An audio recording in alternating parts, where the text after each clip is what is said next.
안녕하세요. 사연에 빠지다의 DJ 민영입니다. 오늘도 두 가지 사연 준비되어 있으니 끝까지 함께 해주시고요. 구독과 좋아요 버튼도 잊지 말아주세요. 그럼 오늘의 사연 바로 만나볼게요. 안녕하세요. 70이 넘은 노인네입니다. 70이 넘도록 살다 보니 많은 일들이 있더군요. 그 중에서 제가 제일 기억나는 사건들이 있어 여러분께 그냥 이런 인생을 살아왔다 말하고 싶어 사연을 신청하게 됐습니다. 본격적으로 이야기를 하려고 하는데 어디서부터 이야기를 할까 고민이 되네요. 우선 제 결혼 생활부터 이야기를 할까요? 결혼 생활부터 저의 생활은 달라졌으니 그때부터 말씀을 드리겠습니다. 결혼은 제가 어렸을 때 경험하지 못한 것들을 많이 겪게 해주었어요. 물론 안 좋은 일들이 아주 많았지만 제게 있어서 아주 중요한 사건 중 하나이지요. 다시 한번 삶이 주어진다고 해도 결혼을 선택할 만큼 결혼은 제 인생에 있어 아주 중요한 사건입니다. 빛 한 줄기 없던 제 삶에 희망이라는 걸 봤기 때문이죠. 어린 시절 아버지에게 얻어터지고 어머니에게 구박을 받는 게 당연하게 여겨질 정도로 저는 불행한 가정에서 태어났습니다. 빛이라고는 보이지 않는 삶을 살았어요. 그러다 제게 사랑이라는 감정을 알려준 남자가 있었고 저는 그 남자의 아이를 갖게 되었답니다. 부모님은 그런 저에게 욕을 퍼부었고 다시는 집에 찾아오지 말라고 했습니다. 그날이 제 인생에 있어 욕을 가장 많이 들은 날일지도 모르겠습니다. 그래도 저는 행복했습니다. 이 집구석에서 벗어나 사랑하는 사람과 살 수 있는 게 얼마나 행복한 일입니까? 그 사람은 굉장히 성실했고 다정한 사람이었습니다. 앞으로의 제 인생이 행복으로 가득 차 있을 거라고 생각했어요. 아무도 축복을 하지 않았지만 저희는 아이와 함께 행복하게 지낼 수 있겠다는 확신이 있었습니다. 하지만 그 확신은 바로 깨져버리고 말았죠. 그 사람이 얼마 지나지 않아 죽고 말았기 때문입니다. 저는 그 사람이 잘 버티고 있었다고 생각했어요. 그런데 지금 생각해보면 그 당시에 저도 불안해서 그 사람이 잘 버티고 있어야만 한다고 생각을 했나 봅니다. 그 사람에게 괜찮은지 물어본 적이 없었던 것 같네요.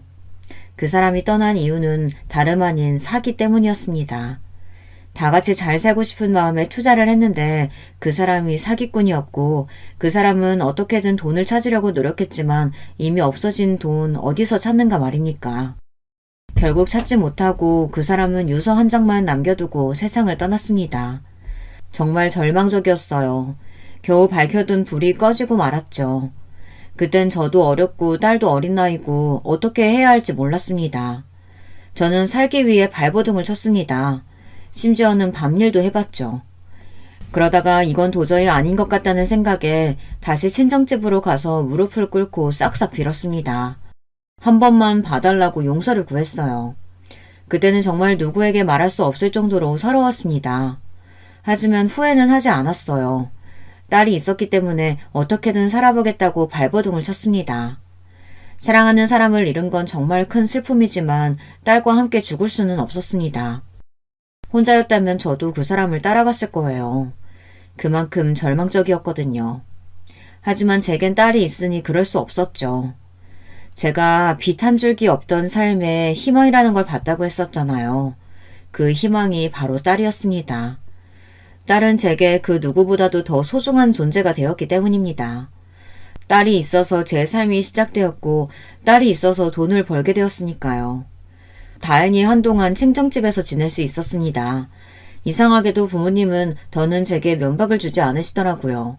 심지어 딸도 예뻐해줬습니다. 당연한 일이지만 제게는 당연하지 않았어요. 늘 욕이나 하던 사람이 갑자기 잘해준다고 생각해보세요.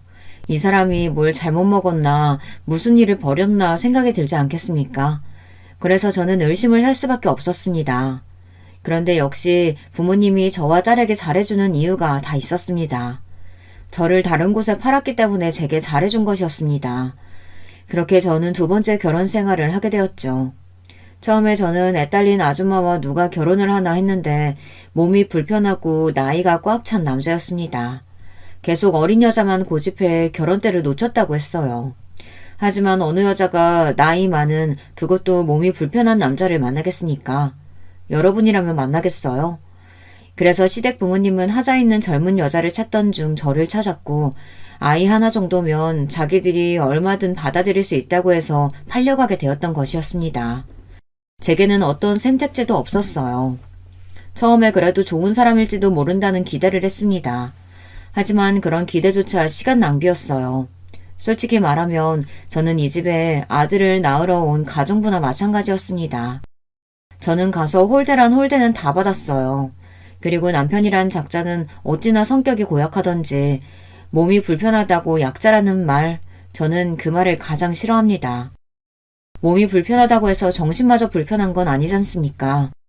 남편은 툭하면 자기를 이상하게 본다며 저를 때렸습니다. 제가 피하면 물건을 마구 던졌습니다. 그런데 여러분, 제가 한 가지 질문을 해볼게요. 물건을 던지거나 누군가를 때렸다면 그건 누구의 잘못일까요? 질문이 너무 쉬운가요? 누군가가 먼저 위협을 강하지 않는 이상 때린 사람이나 던진 사람이 잘못한 거 아닌가요? 그런데 저는 오히려 그런 남편을 제지를 못한다고 시부모님께 혼이 났습니다. 시부모님은 자기 남편 간수도 못한다고 혼을 냈습니다. 아들이 태어나기 전까지는 금이야 오기야 아주 귀하게 대했는데 아들을 낳고 나서는 제가 어떻게 돼도 상관없다는 사람처럼 저를 대했습니다. 그렇게 저의 결혼 생활은 식모살이나 다름없던 불행한 생활이었어요. 그래도 아이들은 잘 자라주었어요. 시댁 부모님이 부유한 편이라 부족함 없이 자랐습니다. 물론 아들만요. 아들은 정말 부족함 없이 잘 자랐습니다. 하지만 딸은 달랐어요. 딸에게 지원을 안 해준 건 아니었습니다. 하지만 은근히 아들만 챙겼고 딸도 어느 정도 눈치를 채서 어리광을 부리지는 않았습니다. 그렇다고 제게 왜 자기만 차별하냐고 하지도 않았어요. 그런 딸에게 서운하지 않냐고 물어본 적이 있었는데 자기는 다른 집안 사람이니 이해를 한다고 하더군요. 그런 말을 들으니 어찌나 마음이 아프던지. 하지만 제가 해줄 수 있는 건 아무것도 없었습니다. 그저 딸을 더 소중히 대하고 사랑하는 것밖에 없었죠. 저는 결혼하고 몇 년 뒤 일을 하게 되었습니다. 아들이 어느 정도 크니 시어머니께서 집에서 놀 생각하지 말고 밖에 나가서 돈이라도 벌라고 했습니다. 그래서 저는 작은 식당에 들어가서 일을 하게 됐습니다. 그런데 집안에 있는 것보다는 일을 하는 게 훨씬 재밌지 뭡니까? 일하는 사람이 저를 괴롭히겠습니까? 아니면 손님들이 괴롭히겠습니까? 물론 진상 손님이 있기는 했지만 집에서 매일 보는 시부모님과 남편만 하지는 않았습니다. 그래서 저는 일하는 시간이 너무 행복했죠. 집에만 있으면 구박만 받고 맞기만 하는데 저를 필요로 해주는 사람도 있고 즐겁게 일을 할 수 있다는 게 어찌나 즐겁던지 아이들만 아니었으면 당장 뛰쳐나와 혼자 즐기고 싶은 마음뿐이었습니다. 저는 몇 년 동안 일을 하고 집에 들어와 아이들을 보고 남편 뒷바라지를 하며 살았습니다. 그러고는 한 번씩 친정으로 갔었죠. 가서 욕만 먹는데도 부모라고 인사를 하러 갔습니다. 그러다 제가 참지 못한 일이 생기고 말았는데요. 아니 글쎄 남편이란 인간이 바람이 났지 뭡니까. 그 작자는 돈이 없었으면 살지 못했을 거예요. 돈으로 이 여자 저 여자 만났더라고요. 그 모습을 보고 저는 정말 아들을 낳기 위한 존재였다는 걸 깨달았습니다. 그 모습을 보고도 시부모님은 아무 말 하지 않으셨기 때문이에요. 저는 더는 참을 수가 없어 남편에게 따졌습니다. 정말 너무한 거 아니에요? 이 집에서 집안일도 하고 일도 하고 당신이 하는 게 뭔데요? 바람 피우는 거? 지금 그게 당신이 할 짓이에요? 왜? 너도 내가 몸 불편하다고 무시하는 거냐? 내 몽둥이가 이렇다고 아무랑 못 만날 것 같아? 아니, 지금 그게 문제예요? 당신이 바람을 피우고 있다는 게 문제잖아요. 이게 보자 하니까 어디서 여자가 하늘 같은 서방한테 소리를 쳐? 이게 정신이 나갔나? 저 이렇게는 못 살아요. 제발 좀 정신 좀 차리세요. 니까짓게 못 살면 야 너는 나 아니었으면 니 딸이랑 그냥 거지꼴로 살았을 거. 내가 데려와서 아들도 낳게 하고 잘 사는 집 며느리도 하겠구만. 말하는 거 보면 하여튼 이래서 없는 것들 데려오면 안 되는 건데. 에휴. 저는 남편의 이야기를 듣고 충격을 받을 수밖에 없었습니다. 남편의 당당한 태도에 대해서는 충격을 받지 않았어요. 그럴 만한 인간이라고 생각했기 때문이죠. 하지만 딸은 완전 남처럼 생각하더군요. 아무리 피가 섞이지는 않았어도 그래도 제 자식인데 그런 식으로 이야기하는 건 너무하지 않나요? 저는 그 이야기를 듣고 남편의 뺨을 때렸습니다. 그리고 저는 남편의 지팡이에 머리를 맞았고 순간 눈앞이 캄캄해지며 쓰러지고 말았습니다. 그리고는 딸의 소리와 함께 정신을 차려 일어날 수 있었어요. 그런데 정신을 차리자마자 저는 시어머니에게 맞고 말았습니다. 이년아, 네가 뭔데 우리 아들을 때려? 하지 마세요. 우리 엄마 때리지 마. 그 애미의 그 딸이라더니 아주 성격이 고약한 건 닮았구만. 그러는 할머니는요. 성격이 얼마나 거지 같으면 아저씨 성격이랑 똑같아요. 그리고 우리 엄마가 어때서요? 딸은 저를 대신해 필사적으로 시어머니에게 대들었습니다. 저는 그만하라고 할 힘도 없었습니다. 이게 어리다고 봐줬더니 뚫린 게 입이라고 아주 나불나불거리고 있어. 아이고, 이런 걸 우리 장손이 누나라고 부른다니. 아이고, 두야. 어머니, 저희 딸 예뻐해달라고 하지 않을게요. 그런데 딸에게 뭐라고 하지는 말아주세요. 힘이 없었지만 딸에게 뭐라고 하는 건 참을 수 없었습니다. 지 딸이라고 챙기는 것 좀 봐라. 시어머니는 저와 딸을 훑어보며 혀만 계속 찼습니다. 얘, 너 설마 우리 아들이 다른 사람 만난다고 때린 거니?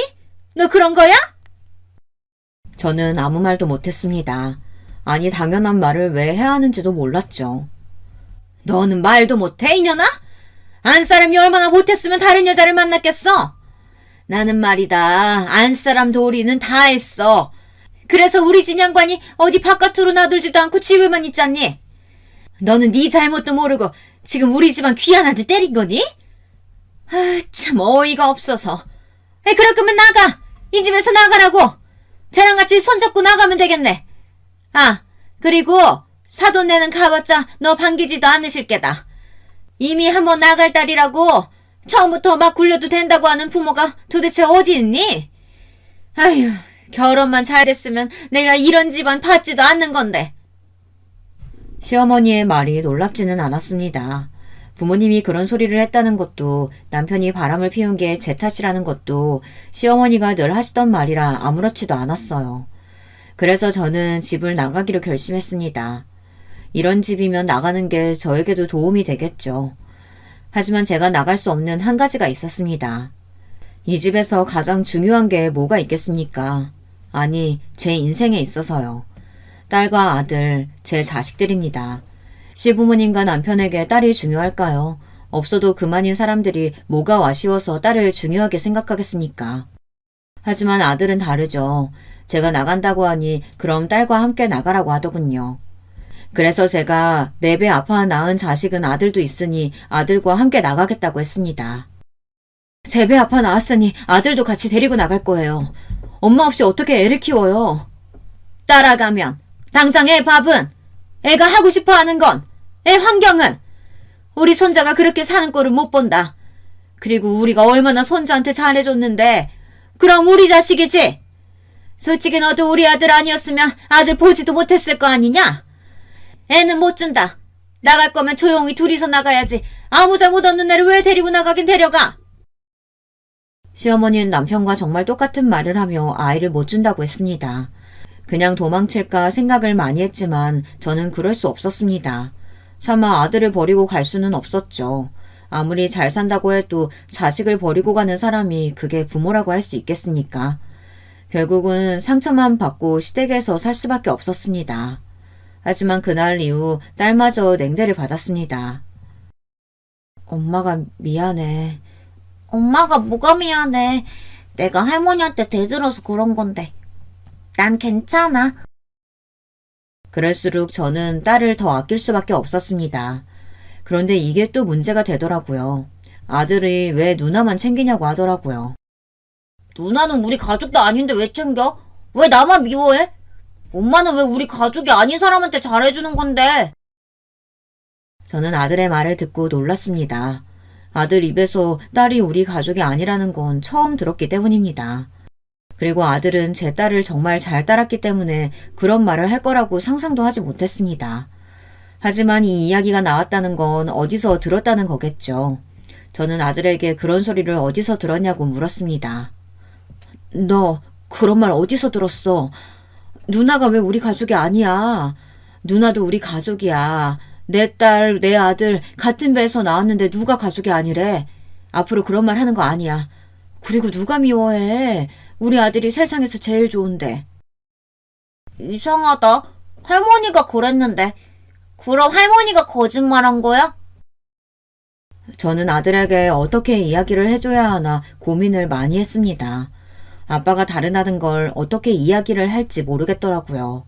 그냥 잘 넘어가야 하나 생각을 했지만 언젠가는 알아야 할 사실이고 언제 또 시어머니가 아이에게 이상한 말을 할지도 모르니 제가 먼저 이야기를 하는 게 좋을 것 같다는 생각에 아빠가 다르다고 말을 했습니다. 아이는 처음에 이해를 하지 못하더군요. 그리고 제가 다른 사람과 결혼을 했었다는 게 충격이었는지 갑자기 너무한다면서 도망을 가기 시작했습니다.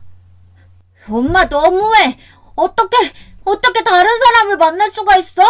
그럼 나중에 그 사람 따라서 갈 거야? 그래서 나를 그렇게 미워한 거야?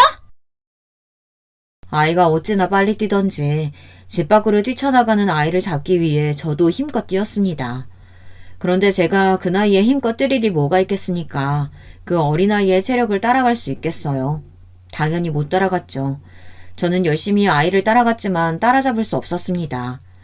결국 그날 일도 못하고 집에 들어가지도 못하고 딸과 함께 아들을 찾을 수밖에 없었습니다. 혹시 여러분 중에서도 그런 경험을 한 분이 계실까요? 있으시다면 그때의 기분 기억하시나요? 그때 저는 앞이 노래지면서 아무 생각도 할 수가 없었습니다. 아이가 어떻게 된 게 아닌가, 사고가 났나, 납치라도 당하면 어쩌나 많은 생각이 들며 머릿속에 아무것도 들어오지 않더군요. 손이 떨리며 눈물이 왈칵 쏟아졌습니다. 그런데 그때 딸이 아들을 찾았다고 소리를 쳤습니다. 엄마, 여기! 저는 바로 달려가 아들을 안았습니다. 아들은 갈 곳 없이 그 자리에서 계속 앉아 있었겠지만 저는 아이가 살아있다는 것에 감사해 아이를 안고 펑펑 울었죠. 그런데 아들이 갑자기 저를 안고 사과를 하더군요. 잘못했어요. 그날 저는 아들과 딸과 제가 일하는 식당에 가서 셋이서 같이 밥을 먹었습니다. 그러면서 사실을 다 이야기했죠. 어린 나이에 이야기를 해도 될까 싶었지만 저는 솔직하게 말하고 싶었어요. 딸은 이미 알고 있는 사실이라 무덤덤했지만 아들은 받아들이기 위해 노력을 하는 것 같았습니다. 그리고 아들에게 절대 미워하는 게 아니라고 이야기를 해줬어요. 아들에게는 그게 가장 중요해 보였으니까요. 그래서 그런 걱정은 하지 말라고 이야기를 해줬습니다. 그 말을 하니 그제서야 아들은 편히 저희를 보더군요. 그리고는 아들은 자기를 사랑하기만 하면 된다고 이야기를 했습니다. 그럼 누나랑 나는 아빠가 다른 거잖아. 그래서 할머니가 우리 누나 보고 우리 가족 아니라고 이야기한 거야? 근데 누나랑 나랑 엄마는 같잖아. 그럼 가족 아니야? 야, 가족 맞지? 너랑 나는 엄마가 같은데 어떻게 가족이 아니냐? 할머니는 그냥 나를 싫어해서 그런 거고 바보야. 그럼 가족 맞지. 그리고 가족은 피가 섞이지 않아도 가족이 될 수 있다? 특별한 가족이지. 우리도 특별한 가족 중 하나고. 그런데 특별하니까 남들 앞에서는 말하고 다니지 않는 게 좋아. 괜히 혼자 특별하면 다른 사람들이 질투해서 뭐라고 할 수도 있으니까. 서로 이야기하지 않고 넘어가는 거지. 어떻게 아들에게 잘 이야기를 할까 고민을 많이 했는데 이 사건 덕분에 잘 마무리할 수 있었습니다. 그리고 딸이 시원하게 이야기를 해서 그런가 아들도 점점 제 딸을 닮아가기 시작하더군요. 아들이 커가면서 시어머니에게 한 소리를 하기 시작했습니다. 처음에는 무슨 소리를 했길래 애가 이러나 했는데 아들이 계속 잔소리를 하기 시작하니 두 팔을 다 들며 딸과 저에게도 구박을 하지 않겠다고 아들에게 약속을 했습니다. 하지만 차별이 없다고 하면 거짓말이죠. 당연히 딸에게는 차별을 했고 저는 그런 딸에게 너무 미안했습니다. 그래서 딸이 제겐 아픈 손가락이었죠. 그래서 저는 딸을 더 소중하게 대할 수밖에 없었습니다. 저는 그렇게 몇십 년을 시댁에서 살며 함께 지냈어요. 그리고 몸이 아프지 않는 이상 일을 쉬지도 않았습니다. 남편이란 인간은 이미 포기를 한 지 오래라 저는 아이들만 보고 살았죠. 그리고 시부모님의 병간호를 하며 지내다 시아버지가 돌아가시고 몇 년 뒤 시어머니가 돌아가시고 나서야 저는 그제야 자유로워졌습니다. 하지만 문제는 남편이었습니다. 남편은 늙어 더는 돈으로 여자를 만날 수 없었는지 매일같이 술을 마시고 오더군요. 그리고는 매일같이 자기를 무시하냐며 물건을 집어던졌습니다. 그런 모습을 본 아들과 딸은 먼저 이혼 생각은 없냐고 물어봤습니다. 왜 없겠어요. 하지만 이제 와서 이혼하자니 웃기더군요. 뭐 남편이 나이가 더 들어 병시중을 들여야 할 생각을 하면 끔찍하기는 하지만 이게 제 팔자라 생각하고 받아들이기로 해서 그런가 별로 이혼을 해야겠다는 생각이 들지는 않았습니다. 그런데 그런 걱정은 하지 않아도 됐습니다. 그렇게 좋아하는 술로 결국 죽고 말았으니 말입니다. 술을 마시고 도로에 뛰어들어 결국 저 세상으로 갔으니 제가 병시중을 들지 않아도 됐죠. 남편이란 사람이 죽었는데도 눈물이 나오지 않았습니다. 물론 마음이 좋지는 않았어요. 하지만 언젠가는 술 때문에 사고가 날 거라고 생각을 했었기 때문인지 생각보다 슬프지는 않았습니다. 이렇게 이야기를 해도 될지 모르겠지만 마음이 후련해진 것도 있었습니다. 아이들도 아버지가 돌아가셨다고 슬퍼하지 않는 모습을 보니 남편이란 인간이 얼마나 인생을 못 살았나 싶었죠. 그렇게 남편을 보내고 이제는 자식들만 보낼 날만 남았습니다. 자식들을 보내고 홀로 지낼 생각을 하니 헛헛하더군요. 하지만 딸과 아들도 새로운 가족을 찾아야 하지 않겠습니까? 저는 딸과 아들을 보내고 혼자 시골에 내려가 살 생각이었습니다. 그 결심을 한 지 얼마 되지 않아 자식들은 서로 짝을 찾아 제 곁을 떠나갔습니다. 저는 자식들을 보내고 시골로 내려가 자그마한 가게를 내서 조용히 살았습니다. 시골에 살고 있어서인지 아이들이 자주 찾아오지는 않았지만 아이들은 주말에 한 번씩은 오려고 했어요. 자주 오지 말라고 이야기했지만 제 말은 듣지 않더라고요. 그래도 자식들이 계속 찾아와 주니 기분은 좋더군요. 그런데 계속 찾아와서 그런가 며느리는 어느 순간부터 오지 않더니 제게 더는 못 가겠다고 통보를 하더군요. 요즘 며느리들은 당돌하게 이야기를 한다는데 직접 당해보니 웃음이 나왔습니다. 하지만 며느리와 싸워봤자 뭐합니까? 안 그런가요? 또 제가 시어머니에게 된통 당해서 그런가 저도 그런 시어머니가 되고 싶지는 않더라고요. 물론 며느리가 놀고 먹기만 한다면 뭐라고 했겠지만 며느리가 쉬는 것도 아니고 일하고 모처럼 주말에 쉬는데 시댁에 와서 앉아있으니 얼마나 싫겠습니까? 아무리 잘해준다고 해도 시댁은 시댁 아닙니까? 얼마나 불편한지 제가 더 잘 알기 때문에 이해하고 넘어갔습니다. 아들은 미안하다며 자기가 한 소리 하겠다는 거 며느리에게 뭐라고 하지 말라고 했습니다. 괜히 그런 이야기를 해봤자 둘 사이에 좋은 거 하나 없다고 그러지 말고 같이 있어주라고 이야기했었죠. 그런 말을 했다고 며느리를 미워하거나 싫어하지는 않았습니다. 그런데 사람이란 게 그렇잖아요. 자기를 챙겨주는 사람을 보면 아무것도 안 하는 사람보다 마음이 더 가는 건 어쩔 수 없지 않나요? 며느리와 다르게 사위는 제게 싹싹하게 예쁜 행동만 골라서 했습니다. 몸은 불편한 데가 없는지 집 수리할 곳은 없는지 매번 물어봤고 아들보다 더 친아들처럼 행동을 했습니다. 그러니 제가 예뻐할 수밖에 없었죠. 그래서 딸내에 조금 마음이 더 갈 수밖에 없었습니다. 그리고 어느 하루는 제가 팔을 다쳐 제대로 움직일 수 없을 때 사위가 먼저 제게 딸내에서 지내는 게 어떻겠냐고 제안을 했고 딸 집에 가서 몇 달을 신세지게 되었어요. 장모와 같이 산다는 게 쉽지 않은 일이라는 걸 잘 아는데도 불편한 기색 없이 편하게 대해주는 모습이 참 고마웠습니다. 그리고 딸아이에게도 잘 대해주니 얼마나 예쁘겠어요. 저는 점점 사위에게 마음이 갔습니다. 그런데 믿는 도끼에 발등 찍힌다고 저는 사위에게 발등이 찍히고 말았습니다. 이른이 넘어가면서 점점 몸이 좋지 않은 게 느껴지더군요. 그렇다고 몸이 아주 안 좋은 건 아니었습니다. 귀가 조금 들리지 않고 예전보다는 숨이 가빠지고 전보다는 자주 아프기는 했지만 제 나이에 비해서는 꽤 건강한 편이라 생각하며 살았습니다. 혼자서도 그럭저럭 잘 살아왔고 조용히 장사를 하며 지내왔었죠. 하지만 자식들은 걱정이었나 봅니다. 제 걱정을 어찌나 하던지 저는 제 걱정하지 말고 일이나 열심히 하라고 했습니다. 그러던 중 딸내에 안 좋은 소식이 생기고 말았습니다. 사위네 회사가 부도가 나서 실직을 하고 말았다는 겁니다. 다행히 딸이 직장을 다니고 있었지만 아이가 셋인 집에서는 딸 혼자 벌이로 어떻게 산답니까? 딸은 처음으로 제게 부탁을 했습니다. 엄마, 혹시 돈 좀 빌려줄 수 있어? 그 말과 함께 처음으로 딸내 사정을 듣게 되었습니다. 보니 바로 이야기한 것도 아닌 것 같았어요. 몇 달이 지나고 나서야 이야기를 한 것 같았죠. 자기네들도 어떻게든 버텨본다고 버티다가 제게 이야기를 한 것 같았습니다. 사부인은 딸이 결혼하고 얼마 있지 않아 돌아가셔서 부탁할 사람이 없었던 겁니다. 그래서 제게 부탁을 한 것이었죠. 자식이 어렵다는데 안 도와줄 부모가 있겠습니까? 저는 남은 전 재산을 딸에게 주겠다고 했습니다. 딸은 이렇게까지는 필요 없다며 거절을 하더군요. 부모로서 해준 것도 없잖니. 내가 너에게 미안한 것도 많고 네가 어렸을 때 그렇게 잘한 것도 나 때문인 것 같아서 마음에 걸리는 것도 많아. 엄마라고는 해준 것도 없는 것 같아서 마음이 불편했는데 이렇게 줄 수 있으니 얼마나 감사하니. 내 마음이니 이거라도 받으렴. 그럼 엄마 혹시 우리 집에서 같이 살지 않을래? 나도 그게 마음이 편할 것 같고 애들 아빠도 수락할 거야. 엄마 가게랑 집 다 정리하고 우리 집으로 와요. 엄마 몸도 불편하잖아. 한번 생각해봐. 알겠지? 딸의 제안에 저는 생각을 해봤습니다. 저와 같이 살면 행복할 것 같았어요.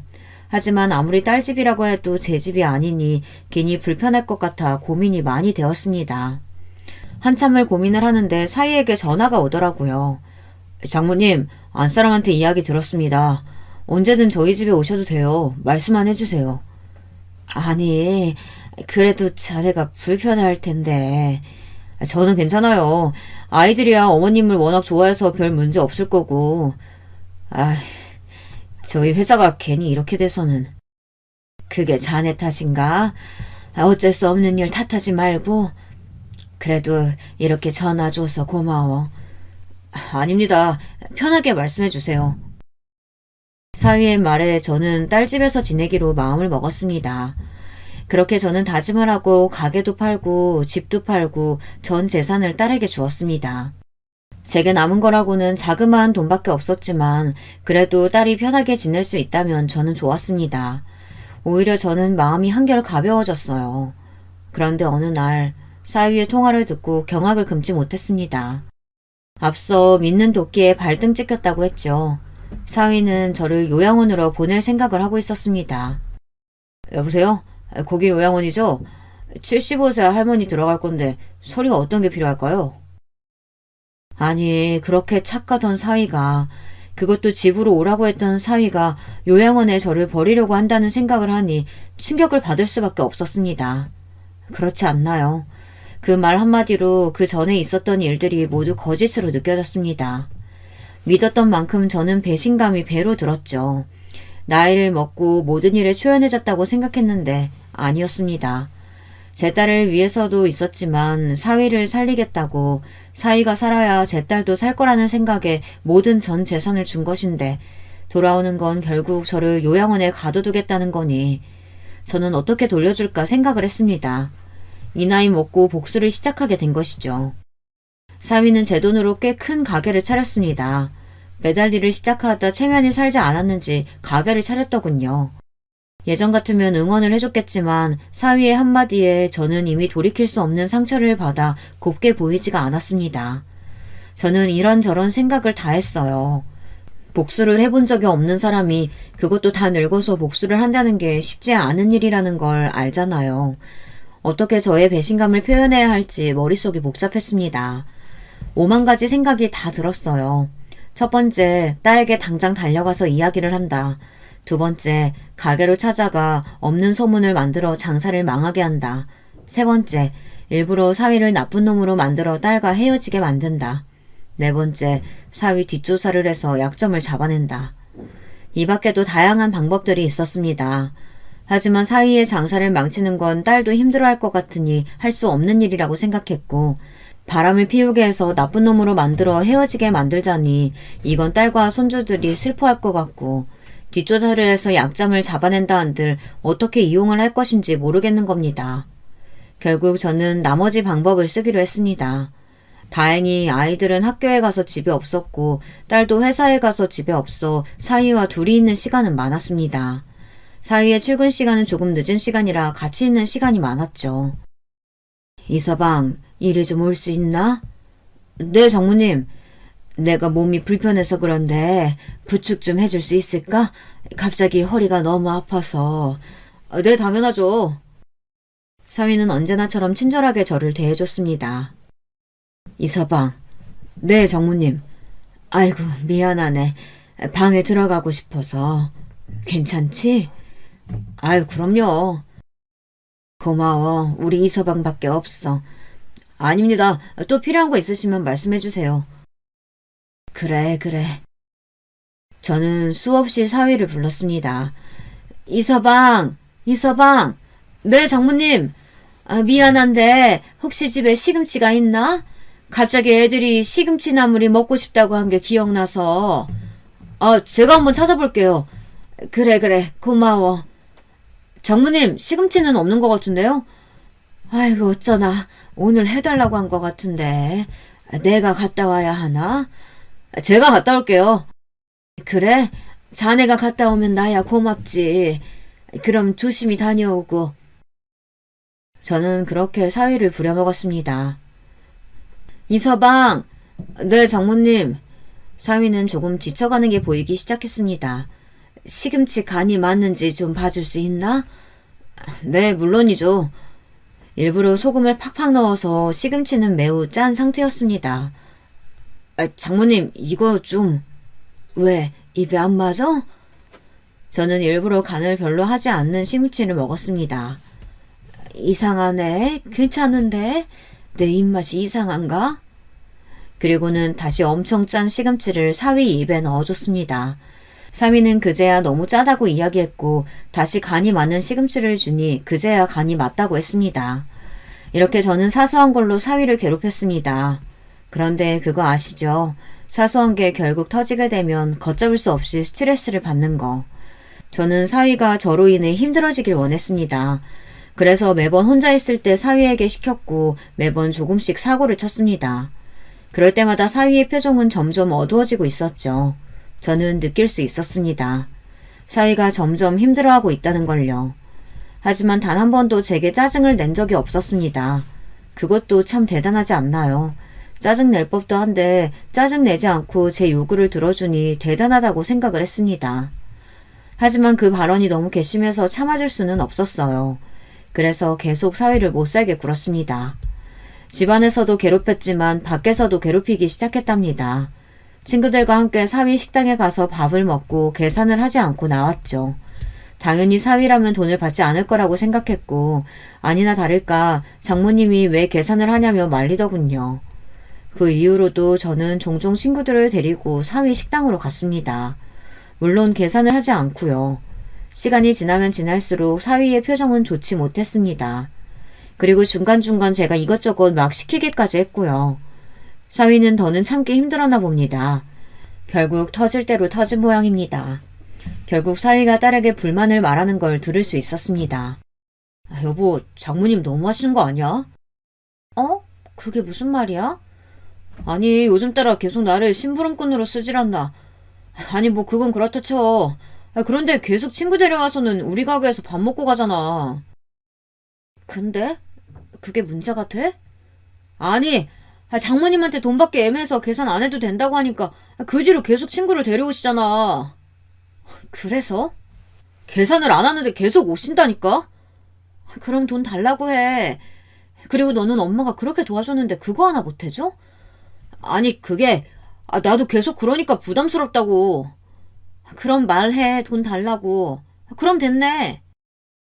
딸의 시원시원한 성격 덕분에 사위는 아무 말도 할 수가 없었습니다. 사위가 조금 바보같이 착하다고 해야 할지 미련하게 쓴소리를 못한다고 해야 할지 그런 면이 조금 있어서 딸에게 잡혀 사는 게 참 다행이라고 생각했습니다. 그 덕에 사위를 괴롭혀도 별 문제가 없었기 때문입니다. 그날 이후로 저는 더 열심히 괴롭혔어요. 조금 유치할 수도 있지만 사위를 골탕 먹이기엔 이것이 제일 직방이었으니까요. 그리고 그날 이후로는 식당에 가서 돈을 내고 먹었습니다. 물론 가끔 그냥 얻어먹고 갈 때도 있었지만 대부분은 돈을 냈습니다. 그러니 아무 말도 못하더군요. 딸과의 다툼 이후부터는 조금 다른 방법으로 갔어요. 딸에게 제가 먼저 요양원 이야기를 했습니다. 어떤 자식들은 자기들 힘들다고 요양원에 보내던데 저를 보낼 생각을 하고 있다면 꿈도 꾸지 말라고 이야기를 했습니다. 그런데 사위의 표정은 참 한결같더군요. 자기는 그런 생각을 한 적도 없다는 식으로 이야기하는데 얼마나 속이 뒤틀리던지. 딸은 그런 말 말라고 절대 그럴 일 없을 거라고 이야기를 했습니다. 저는 그때 네 옆에 있는 놈이 나를 요양원으로 보내려고 한다는 걸 말하고 싶었어요. 하지만 아직 그런 때는 아니라고 생각을 했죠. 만약에 엄마 치매가 오면 그때도 안 보낼 거야? 내가 아무것도 못 가리면? 엄마, 그건 당연히 내가 해야지. 아니면 내가 엄마를 왜 모셔왔겠어.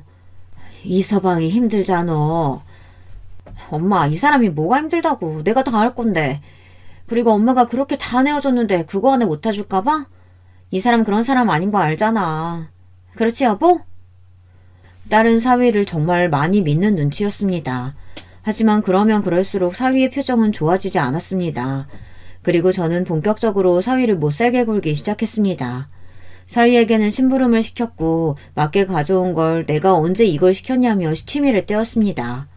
사위는 정말 억울해하더군요. 하지만 저는 계속 화를 냈습니다.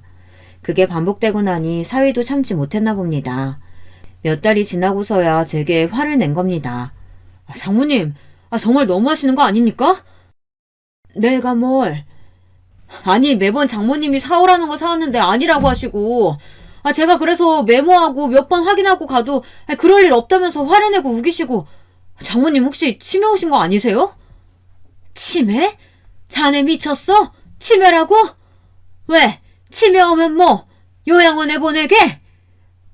아니, 무슨 그런 말을. 들었잖아요. 요양원 안 보낸다고. 내가 자네 속셈 알아. 누굴 속이나 귀신을 속이지. 저는 사위의 말에 아무것도 대답하지 않고 계속 나를 요양원에 보내려고 하는 거 아니냐고 이야기를 했습니다.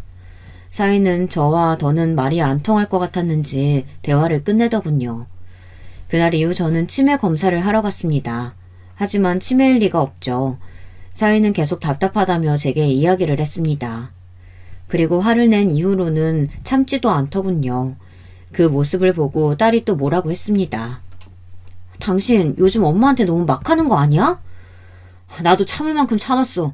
정말 너무 하시는 거 아니냐고. 나도 힘들어. 당신도 이제 일 그만두고 어머님 봐봐. 얼마나 힘드나. 매일 시키면서 그거 아니라고 하고 화내고. 아니 가끔은 물건까지 던진다니까? 내가? 내가 물건을 언제 던졌어? 장모님.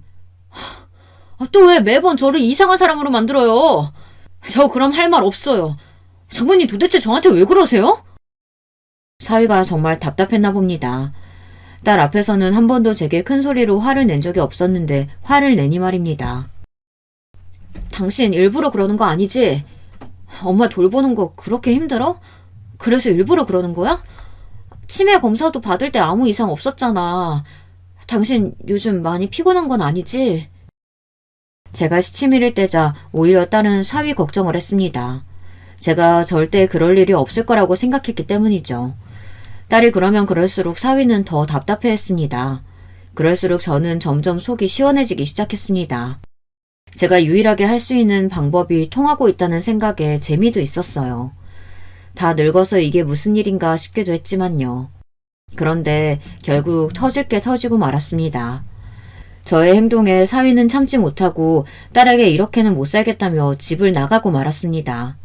제가 조금 심하게 하기는 했지만 못 버티고 나가버릴 줄은 몰랐습니다. 그때서야 딸은 심각성을 느꼈는지 제게 묻더군요. 엄마, 들어보니까 조금 도를 지나치는 행동을 하는 것 같던데 왜 그래? 아니, 난 솔직히 잘 모르겠어. 누구 말을 믿어야 할지. 그런데 우리 남편도 힘들어하는 걸 보면 거짓말은 아닌 것 같아서 물어봐요. 내가 왜? 뭘 했다니? 이서방 참 웃기다. 아니, 남편 말로는 점점 말도 격해지고 마음에 안 들면 짜증도 내고 가끔은 이서방 때린다며. 이서방이 그러더라. 장모님이 일부러 그러는 거 아니냐고. 내가 일부러 왜 그런 짓을 해? 엄마, 솔직하게 이야기해. 내가 볼 때는 엄마 치매 아닌 것 같거든. 그런데 묘하게 이서방한테만 그러는 거 알아? 딸은 눈치를 채고 제게 물었습니다. 결국 저는 모든 사실을 말할 수밖에 없었죠. 그러자 딸이 충격을 받은 눈치였습니다. 그걸 보니 딸이 몰랐던 일인 건 확실했었죠. 그 말을 듣고 딸이 노발대발 화를 내며 가만두지 않겠다고 하더군요. 이게 은혜도 모르고 그런 말을 해? 엄마, 나도 가만히 못 있겠다. 그리고 딸과 함께 사위를 골탕 먹이기 위해 작전을 짰습니다. 그런데 그럴 필요가 없어졌어요. 저도 모르게 진짜 복수가 시작되고 말았거든요. 역시 인생이라는 게 어떻게 흘러가는지 모르는 게 맞았습니다. 제 복수가 이렇게 끝날 줄 누가 알았겠습니까? 딸도 함께 사위를 골탕 먹여주려고 했는데 이게 웬걸. 사위가 다른 여자와 함께 지낸다는 소문을 들었습니다. 아니 남자들은 가만히 있는 법을 모릅니까? 아니면 이런 놈들만 걸리는 겁니까? 왜 저희 모녀에게 이런 시련이 오는지 원망스럽더군요. 그런데 사위의 바람이 저 때문에 일어난 건 줄 알았는데 알고 보니 한참 전부터 만나고 있더라고요. 사위의 바람 상대는 예전 직장 동료인 것 같더군요. 딸이 그 사실을 알자마자 지인들을 통해 물어봤고 그때 충격적인 사실을 알게 되었습니다. 회사 사람들은 공공연히 다 아는 사실이라고 했거든요. 어쩐지 당당하게 집을 나가더라니 생활할 곳이 있어서 그랬는 모양입니다. 얌전한 고양이인 줄 알았더니 아주 교활한 여우더군요. 딸의 결혼마저 이렇게 허무하게 끝나버리는 건 아니라고 생각했습니다. 딸은 믿었던 사위의 바람에 충격에 못 벗어나 시름시름 앓았어요. 그래서 저는 아들에게 돈을 빌려달라고 부탁했습니다. 아들은 그냥 쓰라고 거액의 돈을 제게 주더군요. 자식한테 이렇게 돈을 받는다는 게 미안했지만 딸을 위해서 사양하지 않고 받았습니다. 아들도 제 누나의 사정을 알고 있어서 그런지 돈을 더 많이 챙겨준 것 같더라고요. 저는 그 돈을 들고 바로 업체에 부탁을 해서 사위의 바람 현장을 증거로 남겨두기 위해 노력했습니다. 그런데 이놈이 앞에선 착한 척 뒤에서는 아주 못된 짓이라고는 다 하고 다니더군요. 아주 딴 사람인 것 같았습니다. 딸 앞에서는 한없이 약하고 아무 말도 못하는 남편이었으면서 뒤에서는 잘나가는 사업가에 말 한마디에 여자들을 다 꼬실 수 있는 아주 신사다운 모습을 보여주고 있었습니다. 심지어 나이도 이름도 속여가며 사람들을 만나고 있더라고요. 그 말을 들으니 그때 더 때리지 못한 제가 한스러웠습니다. 그리고 더 과감하게 하지 못한 제가 너무 원망스러웠습니다. 증거가 하나둘 모여가는 중 사위가 즐길 걸 다 즐기고 집에 들어오더군요. 그 얼굴을 보니 사정없이 때리고 싶었지만 그러지 않았습니다. 오히려 저는 사위를 안아주며 미안하다고 했죠. 미안하네. 내가 좀 심했지? 사위는 당황하며 제게 이야기를 하더군요. 아닙니다. 제가 죄송하죠. 집을 나가버리는 게 아니었는데 죄송합니다. 그리고는 마지막 최후의 만찬이 시작됐습니다. 손주들에게는 맛있는 거 먹고 오라고 몇십만 원을 쥐어준 뒤 게임도 하고 쇼핑도 하고 게임도 실컷 하고 오라고 했습니다. 그리고 딸과 사위와 함께 밥을 먹었죠. 마지막인 만큼 저는 아주 성대하게 차렸습니다. 장모님, 이걸 다 차리셨어요? 죄송합니다. 저 때문에. 그 말에 저는 사위가 잘못된 길을 걸었다고 생각을 했습니다.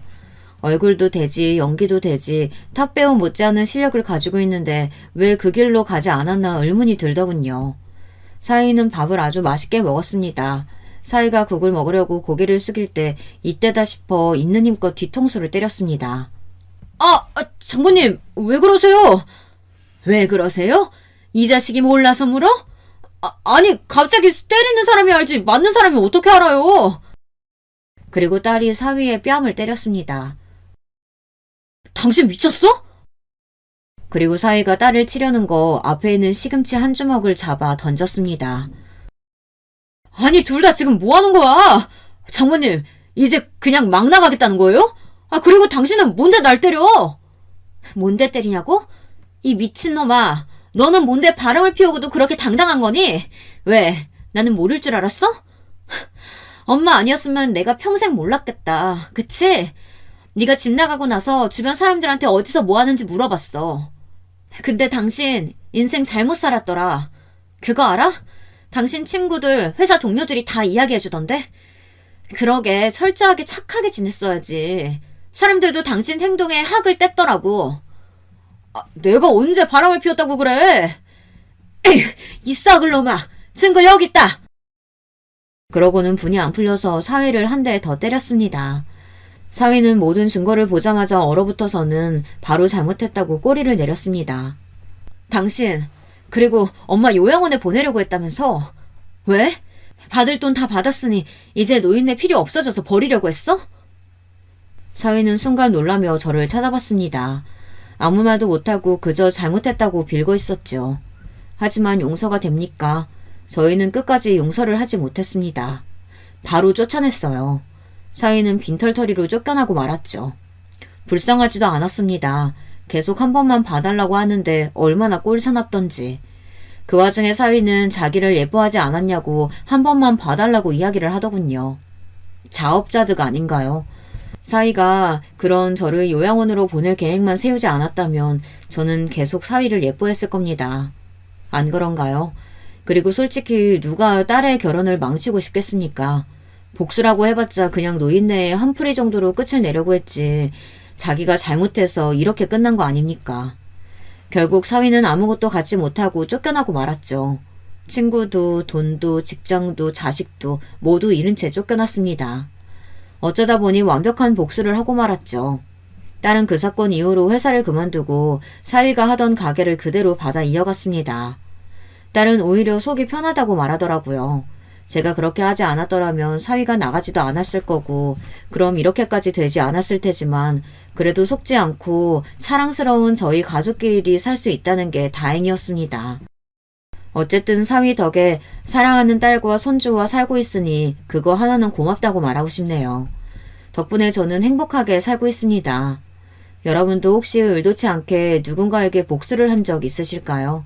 아니면 복수를 하지 못하고 살고 계신가요? 복수를 하지 않든 복수를 하든 여러분의 선택이 올바른 길이라는 거 잊지 않았으면 좋겠습니다. 그렇다고 복수를 위해 너무 망가지지 않았으면 좋겠네요. 저를 보세요. 시부모님은 나이 들어 죽고 남편이란 작자도 사고 나서 죽고 제가 모든 재산을 받았고 결국 제가 제일 편안하게 살고 있지 않습니까?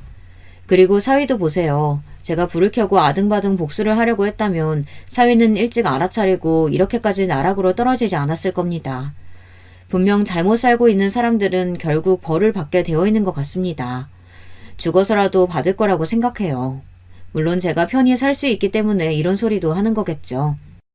그럼 이 늙은이 더는 헛소리 하지 않고 그만 이야기를 끝내도록 하겠습니다. 이 긴 이야기 들어주셔서 정말 감사합니다. 여러분, 두 번째 사연 시작하기 전에 좋아요, 구독 꼭 눌러주실 거죠? 그럼 두 번째 사연 바로 시작합니다. 저는 우리나라의 40대 평범한 가장이었습니다. 어릴 적부터 평생을 성실히 살아오신 부모님을 보고 자라 사소한 방황 한 번 하지 않고 무탈하게 자라왔다고 자부할 수 있었죠. 매일 새벽 4시면 칼같이 일어나셔서 신문 보급소 문을 여시고 신문 배달까지 하시던 부모님과 바쁜 부모님을 돕기 위해 어릴 적부터 저를 위해 아침을 차려주던 누나까지 가족 모두가 한 팀처럼 움직였으니 저 또한 성실하게 생활하며 부모님을 도울 수 있는 일이라면 뭐든지 해야 한다고 생각했죠. 물론 성실한 부모님이라고 해서 제게도 다 좋기만 한 것은 아니었습니다. 항상 당신들께서 평생을 쉬지 않고 일을 하시는 이유는 저와 누나 때문이라고 매일같이 말씀하셨으니까요. 거기다 두 분 모두 새벽부터 일을 하시면서도 저희를 챙기는 일은 물론이고 할아버지, 할머니까지 모시고 사셨습니다. 제가 고등학교 다닐 무렵 할아버지의 건강이 갑자기 안 좋아지셔서 아버지께서 할아버지를 돌봐야 할 일이 많아지기 시작했습니다. 그래서 아버지께서 하시던 신문 배달을 제가 하겠다고 자진했죠. 학생이 공부를 해야지. 일찌감치 돈 버는 일 하기 시작하면 아버지처럼 평생 일만 하게 돼. 아침에 일찍 일어나고 배달하고 오는 게 오히려 정신이 더 맑아져서 공부하기 더 좋아요. 저는 진심으로 그렇게 생각했습니다. 오히려 새벽에 일어나 찬바람을 쐬고 들어오면 정신이 번쩍 들어 등교하기 전까지 공부하기가 오히려 좋았습니다. 야, 다른 보급소는 신문 구독하면 라디오도 주고 선풍기도 준다던데 니네 아버지네는 왜 아무것도 안 줘? 어? 우리 아버지가 몇 년째 구독해서 보시는데 니네 아버지네는 너무 얄짤없다고 다음번에 다른 보급소로 바꾸신대. 꼭 별로 친하지도 않은 녀석들이 가끔 아버지의 보급소에 대해 괜한 시비를 걸어올 때도 있었는데 다음번엔 사은품 넣어줄 테니까 부모님께 꼭 연장하시라고 해. 알았지? 라며 저는 오히려 너스레를 떨었습니다. 그런 제 자신감 있는 모습을 아이들은 오히려 더 좋아했어요. 그래서 저는 고등학교 3년 내내 반장을 도맡아 했고 전교회장 후보까지 오르기도 했습니다. 마지막까지 접전을 펼치다 몇 표 차이로 아깝게 부회장이 되긴 했지만 그 정도만으로도 저는 스스로 대단하다고 생각했고 부모님과 할아버지, 할머니께서도 자랑스러워 하셨어요. 저는 성적도 나쁘지 않아 수능을 보고 난 뒤 담임 선생님께서는 저를 불러 서울에 있는 대학을 추천하셨습니다. 수능 점수도 모의고사 때보다 잘 나왔고 학년 내내 반장에다가 전교 부회장까지 했으니 충분할 거야. 내가 따로 추천서 써줄게. 저는 서울까지 갈 생각은 없어서요. 저도 욕심이 아예 없는 것은 아니었지만 고향을 떠나고 싶진 않았습니다. 부모님과 조부모님 그리고 누나가 있는 이곳에 저도 함께 있고 싶었죠. 사내가 됐으면 더 큰 물에 나가 큰 인물이 될 생각을 해야지. 이 좁은 곳에 고여만 있으려고 하면 안 돼. 아버지는 지금까지 한 번도 본 적 없었던 얼굴로 남자가 그런 배포로 뭘 할 수 있겠냐 화를 내셨습니다. 저는 많이 놀라고 당황했지만 단 한 번도 부모님의 뜻을 거스른 적 없었고 앞으로도 그래야 한다고 생각했으니 부모님과 선생님 말대로 서울에 있는 대학에 원서라도 내보자 싶었죠. 떨어지면 떨어지는 대로 이곳을 떠나지 않아도 되니 저는 오히려 좋을 것 같았죠. 그런데 제 의지와는 다르게 떡하니 서울에 있는 4년제 대학에 붙어버리고 말았습니다. 저는 아직 부모님 그늘을 벗어나 단 한 번도 가본 적 없는 서울에서 지낼 자신이 없었습니다. 그래도 배포가 넓어야만 하는 게 남자였으니 결코 겉으로는 겁이 난다는 사실을 드러낼 수 없었습니다. 저는 입학을 몇 주 앞두고 아버지와 서울에 올라와 집을 구하러 돌아다녔습니다. 남자가 월세는 무슨 월세? 남한테 돈까지 주면서 살아버릇하면 절대 돈 못 모아. 무조건 돈 생기는 족족 모아서 서울에 집부터 사야지. 알았냐? 예, 아버지. 그리고 다른 건 신경 쓰지 말고 공부해서 무조건 좋은 회사에 들어갈 궁리부터 해. 괜히 돈 걱정한다고 아르바이트 같은 거 할 생각 말고. 돈 걱정, 집안 걱정은 절대 하지 말라고 하시며 당신들도 절대 내 자식 기죽게 안 할 테니 공부만 열심히 해서 하루라도 빨리 좋은 회사에 취직부터 하라며 몇 번씩 당부를 하셨습니다. 그렇게 저는 처음으로 혼자 지낼 수 있는 공간이 생겼어요. 작은 방 하나에 주방, 작은 욕실이 달린 빌라였지만 그래도 지은 지 얼마 되지 않은 새 집이라 마음에 들었습니다. 본가에 있을 때는 없었던 침대도 사고 깨끗한 새 책상도 샀습니다. 그리고 평소 갖고 싶었던 최신 컴퓨터도 샀죠. 당시 할아버지가 지병으로 돌아가셨는데 돌아가시기 전까지 계속 병원에 계셨으니 부모님께서 병원비로 은행에 빚까지 지셨다는 이야기를 누나에게 들어 알고 있었습니다. 부모님의 노고를 누구보다 잘 알고 있었던 저는 즐거운 대학생활보다는 목표를 위해서만 달리며 영장이 나오자마자 바로 입대를 냈고 제대를 하자마자 곧바로 복학했습니다. 제게는 시간이 부족했으니까요. 제가 좋아하는 관심사나 하고 싶은 것, 연애 이런 것에 신경 쓰며 여유를 부릴 시간은 단 하루도 없었죠. 하루라도 빨리 졸업을 해야 했으니까요. 방학 때마다 본가에 내려가면 누나가 임용고시에 또 떨어졌다며 항상 집안 분위기는 좋지 않았습니다. 누나는 몇 푼 되지 않는 월급을 받으며 작은 학원에서 일을 하고 있었으니 저라도 빨리 취직을 해야 한다고 생각했죠. 저는 졸업을 한 학기 남겨두고 지원할 수 있는 기업이란 기업엔 다 지원을 했습니다. 매일매일이 면접 준비와 면접의 연속이었죠. 서울에 올라와 보았던 삐까뻔쩍한 건물들을 볼 때마다 저는 서울에서 대학만 나오면 제가 원하는 회사에 척척 입사할 수 있을 거라 생각했습니다. 그런데 그 벽이 이렇게 높고 넘기 어려울 거라고는 생각지도 못했어요. 합격 발표난 것은 아직도 없어? 어머니는 넌지시 물으셨습니다. 아무래도 아버지께서 매일같이 제게 전화해보라 성하실 게 뻔했으니까요. 네, 아직. 아이고, 우리 아들 마음고생 많겠네. 아버지는 학교 졸업하면 서울에 뭐하러 더 있냐고 성하신데 큰일이다. 그랬죠. 본가가 서울도 아닌데 더 이상 대학생도 아니고 그렇다고 직장인도 아닌데 전셋집을 깔고 이곳에 있어봐야 부모님께는 득이 될 게 없었습니다. 네, 몇 군데 더 남았으니까 더 노력해 볼게요. 할 말은 그것뿐이었습니다. 다른 말을 할 말도 없었죠. 이제는 회사 이름이며 뭘 하는 회사인지는 중요하지 않았습니다. 아버지가 이름만 아는 곳이라면 어디든 붙어야 한다 생각했죠. 역시 사람은 벼랑 끝까지 서봐야 간절함이 배가 되는 것일까요? 그 간절함이 통했는지 드디어 처음으로 최종 합격 문자를 받았습니다. 제가 원하던 회사는 아니었지만 그래도 아버지께서 들으면 잘 아실 만한 회사였어요. 저는 뛸 듯이 기뻤습니다. 그렇게 아버지가 큰맘 먹고 사주신 양복을 입고 저는 출근했습니다. 그토록 원했던 회사였지만 역시나 쉽지만은 않았습니다. 대학을 다닐 때와는 하늘과 땅 차이였죠. 지금까지 공부해온 것들은 아무짝에도 쓸모가 없었습니다. 하루 종일 상사들의 뒤치다꺼리를 하느라 식사를 거르는 일도 많았고 이런저런 핑계를 댈 수 있는 여자 직원들과는 달리 남자 신입 사원은 상사들과의 술자리와 접대자리에는 절대 빠질 수 없었으니까요. 그러던 어느 날이었어요. 고생했어요. 집이 어디예요? 선임이 먼저 고생했다며 제 존재에 대해 알아주고 먼저 무엇인가 물어봐준 것은 입사 이후 처음 있는 일이었습니다. 그 선임은 회사에서도 일 잘하기로 소문난 여자 상사였는데 저보다 딱 1년 먼저 들어왔다는데도 선임들 사이에서 모두가 입이 마르게 칭찬할 만큼 회사에서는 능력자로 통했죠.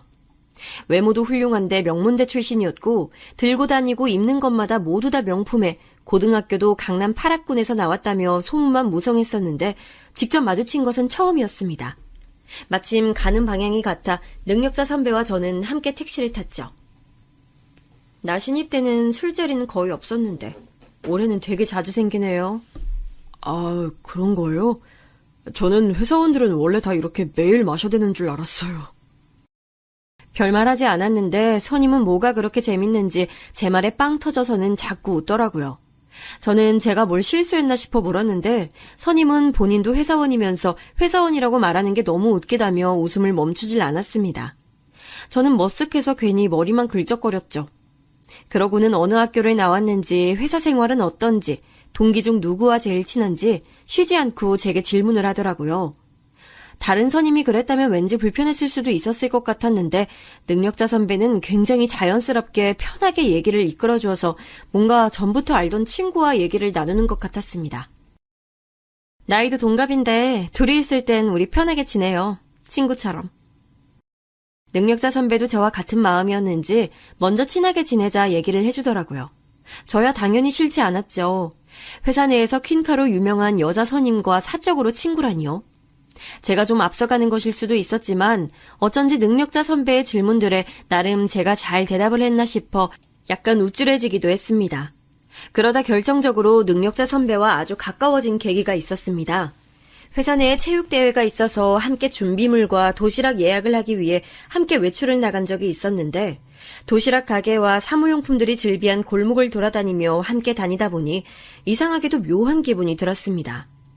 선임은 회사 일인데도 조금이라도 아껴보겠다고 가격 흥정을 했고 그게 잘 통하지 않을 때면 덤이라도 하나 더 얻으려 사장님들과 실랑이를 했습니다. 저는 그 모습이 이상하게 전혀 불편하지 않더라고요. 오히려 적당한 선을 지키면서 상대방의 기분까지 좋게 해준다고 할까요? 저는 자꾸만 선임의 그런 모습들에 시선이 끌렸고 가슴이 술렁였습니다. 그 나이까지도 모태솔로나 다름없었던 저는 처음 느껴지는 감정과 떨림에 심하게 동요하기 시작했습니다. 제 마음을 의식하기 시작하자 감정은 걷잡을 수도 없이 커져버렸고 점심을 함께 먹는 내내 제 앞에 마주 앉은 선임의 얼굴을 똑바로 쳐다볼 수조차 없더군요. 너무 떨려서요. 그런데 그때 선임의 휴대폰으로 누군가에게 전화가 걸려왔는데 왠지 급한 일인 것 같았습니다. 왜요? 회사에 무슨 일 생겼어요? 회사는 아니고 어머니께서 갑자기 쓰러지셔서 응급실이라고. 선임은 많이 놀랐는지 가녀린 손까지 벌벌 떨며 휴대폰을 쥔 손을 어쩔 줄 몰라 하고 있었습니다. 어디 병원 응급실인데요? 저는 뭐라도 도움이 되어야 할 것만 같아 서둘러 계산을 하고 가게 밖으로 나왔고 택시부터 잡았습니다.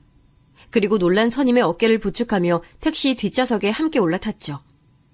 응급실까지 가는 동안 저는 회사에 전화를 걸어 상황을 설명하고 선임이 많이 놀라 제가 응급실까지 모셔다 드리고 복귀하겠다 전달했습니다.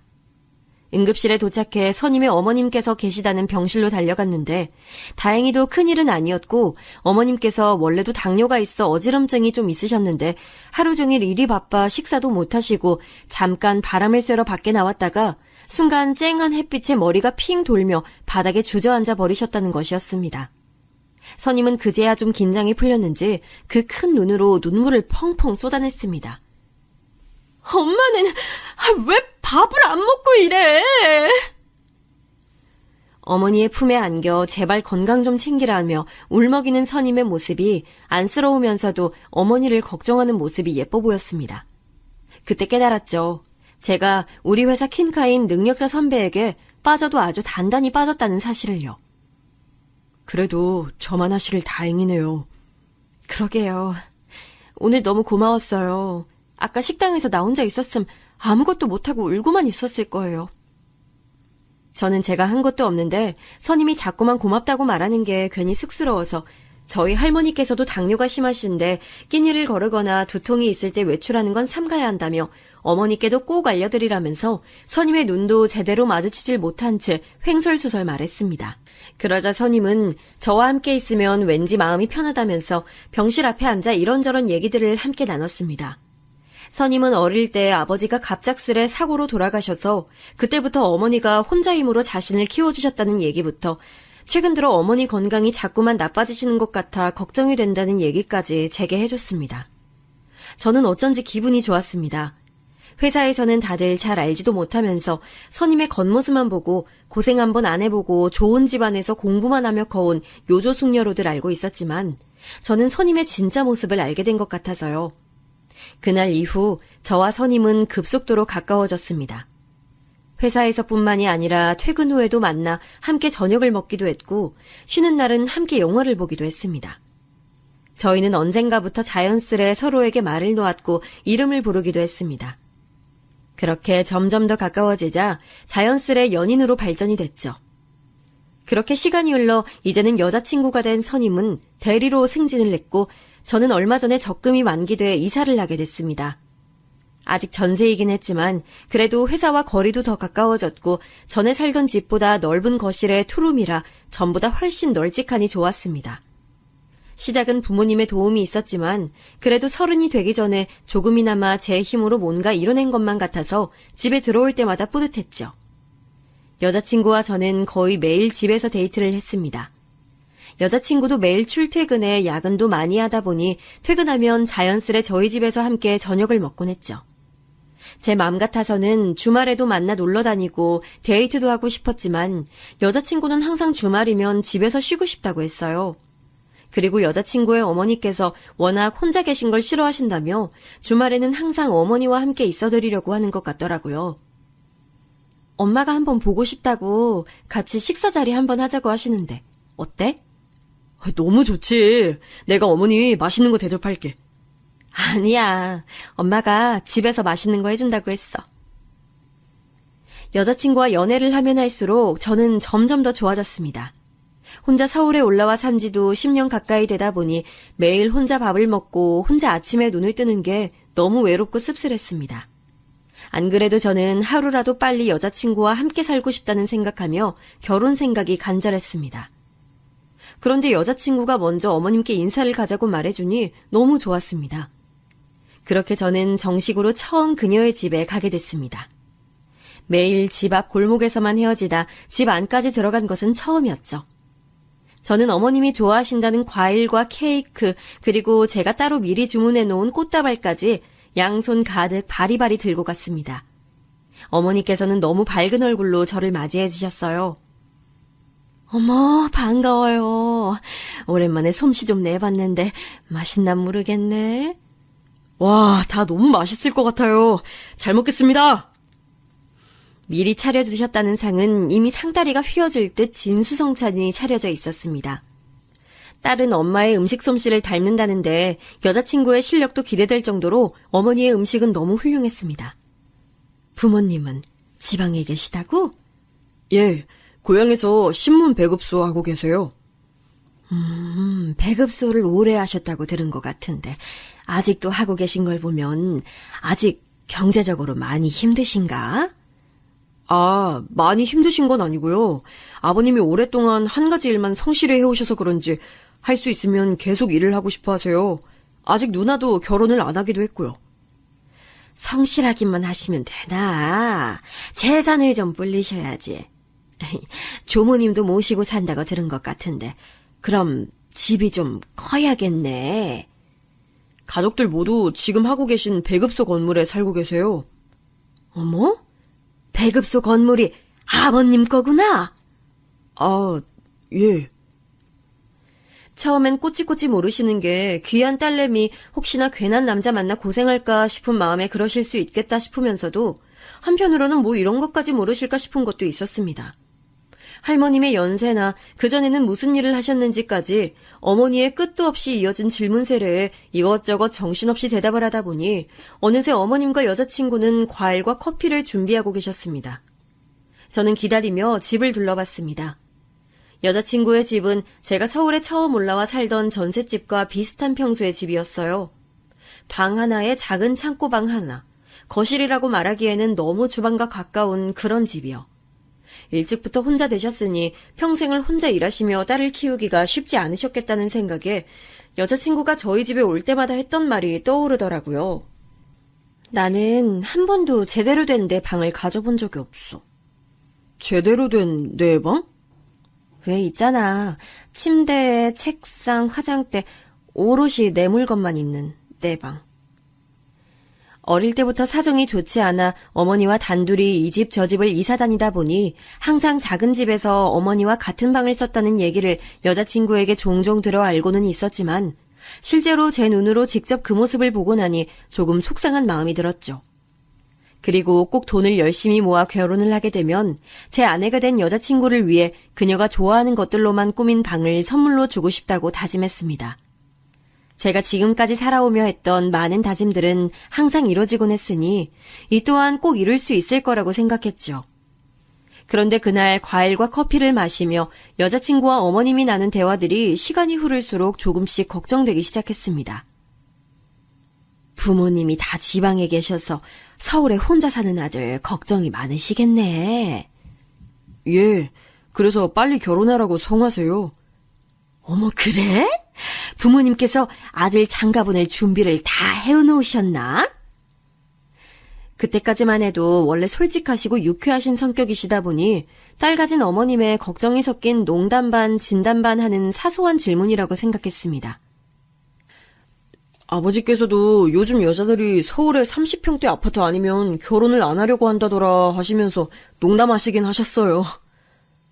와, 아파트? 나 아파트 너무 살아보고 싶었는데. 그러게, 우리는 아파트 한 번도 못 살아봤네. 난 아파트 살면 베란다 확장 이런 거 안 하고 꼭 베란다 있는 게 좋더라.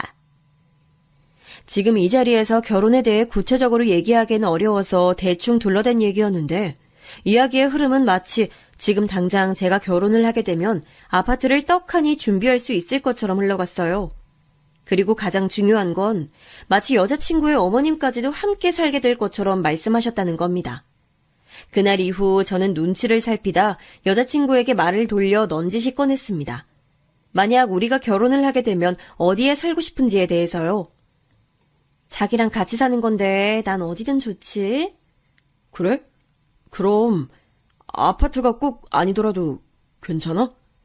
그럼. 그날 한 얘기는 농담이지. 우리 자기 부담 가졌구나. 역시 제 여자친구였습니다.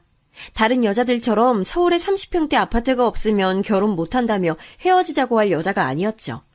그런데 다시 돌아온 여자친구의 대답에 저는 놀라 순간 무슨 말을 해야 될지 모르겠더라고요. 집은 아파트든 단칸방이든 상관없는데 사실 난 엄마랑 떨어져서 산다는 건 아예 생각해 본 적은 없어. 응? 그게 무슨 소리야?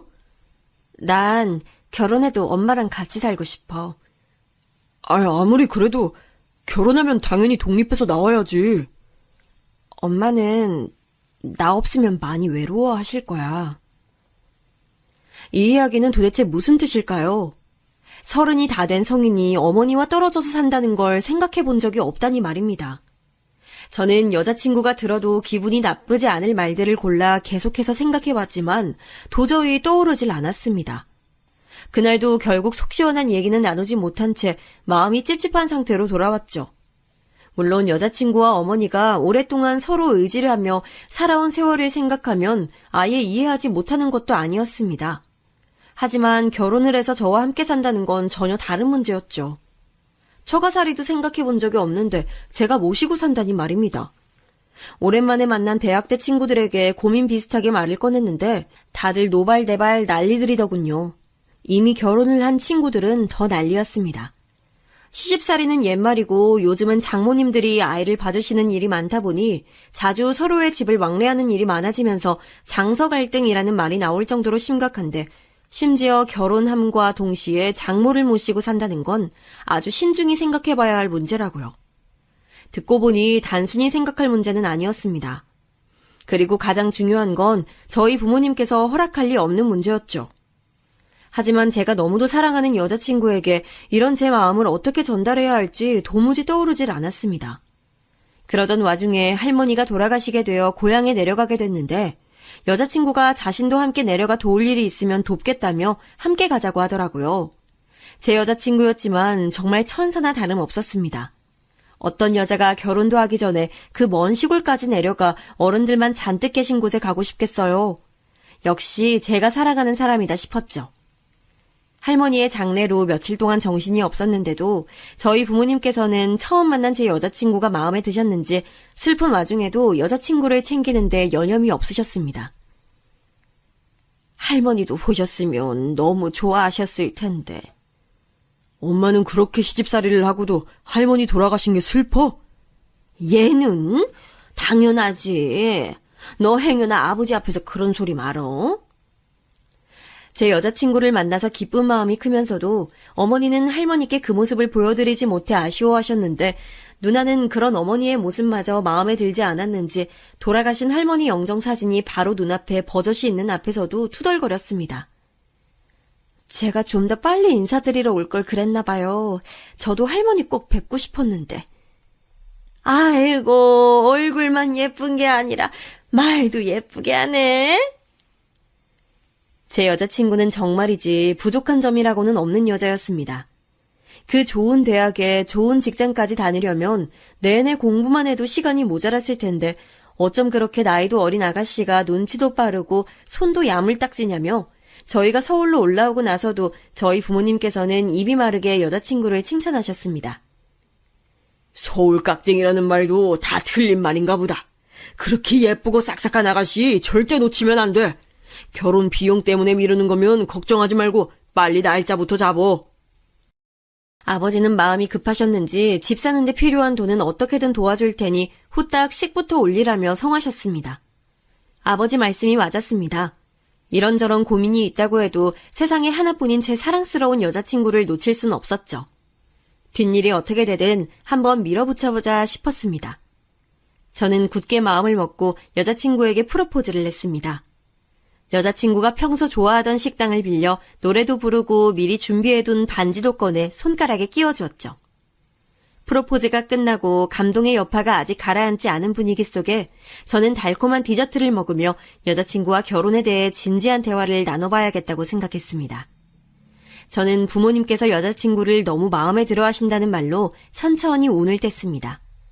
그리고 할머니께서 돌아가시면서 아버지에게 남겨주신 땅과 재산이 조금 있어서 만약 우리가 결혼을 한다면 아버지께서 지금 당장 그 재산들을 정리해 서울의 30평대까지는 아니어도 작은 아파트 정도는 사줄 수 있다고 하셨다고 했습니다.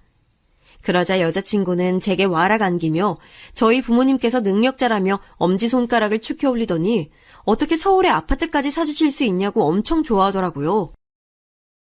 우리 엄마도 너무 좋아하시겠다. 그건 그렇고 사실은 나 그거에 대해 물어보고 싶었는데. 응?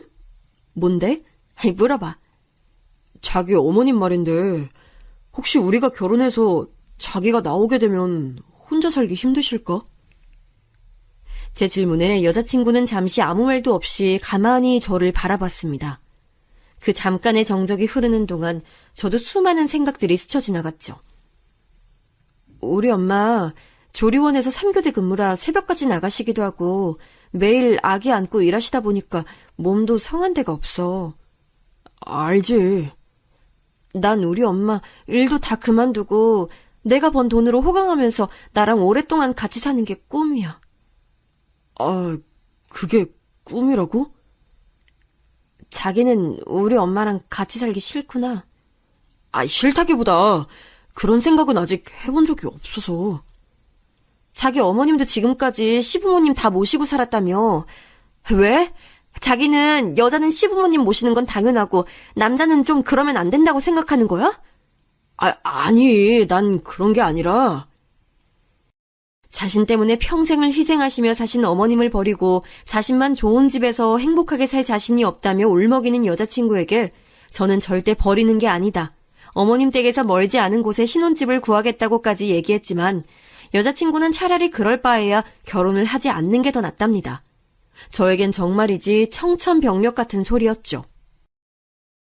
그 부분은 나도 부모님께 말씀드려봐야 할 것 같아. 정말? 그럼 이번 주말에 나랑 같이 내려갈까?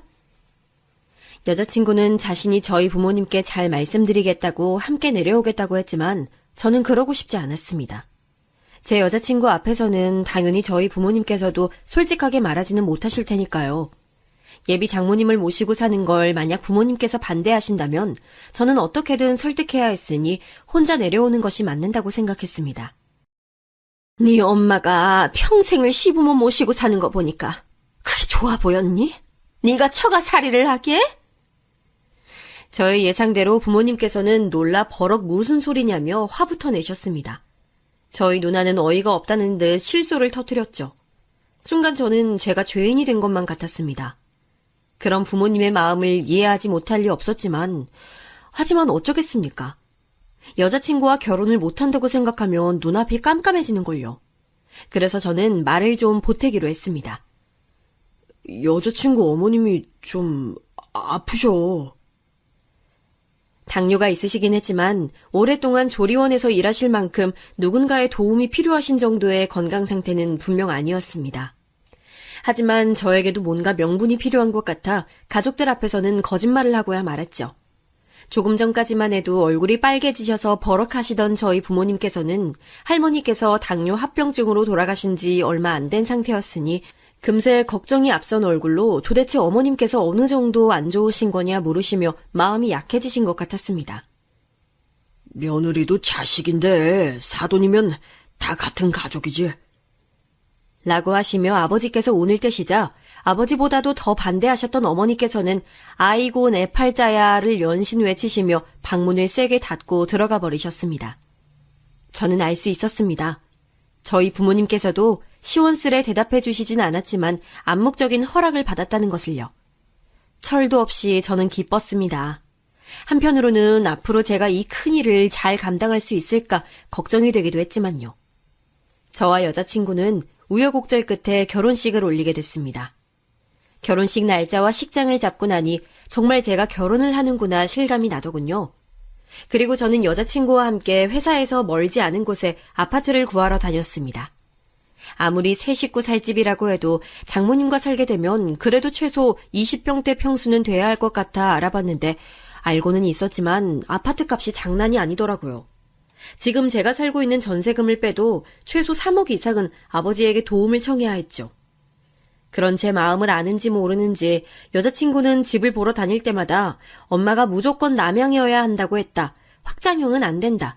베란다는 무조건 있어야 한다 등등 우리 신혼집을 구하는데 자꾸만 마치 어머니의 마음에 들어야 하는 시험지처럼 집을 골랐습니다. 집도 집이었지만 가장 이해가 되지 않았던 건 바로 결혼 비용에 관한 것이었습니다. 집을 계약하고 가구와 가전제품들을 보러 다녔는데 집을 고를 때는 그렇게 까다로웠던 여자친구와 예비 장모님은 무조건 저렴한 제품들로만 고르려고 했습니다. 어차피 아이가 태어나면 다 망가진다는 게 이유였죠. 저는 뭔가 이상해 결혼 비용으로 생각하는 금액이 어느 정도인지 모아놓은 돈은 어느 정도인지 물었습니다. 이제 곧 부부가 될 사이이니 그 정도는 알아야겠다고 생각했죠. 그런데 지금까지 직장 생활을 하는 동안 여자친구 연봉이 저보다 항상 더 높았고 직장 생활도 더 오래 했는데도 생각보다 모아놓은 돈이 너무 적더라고요.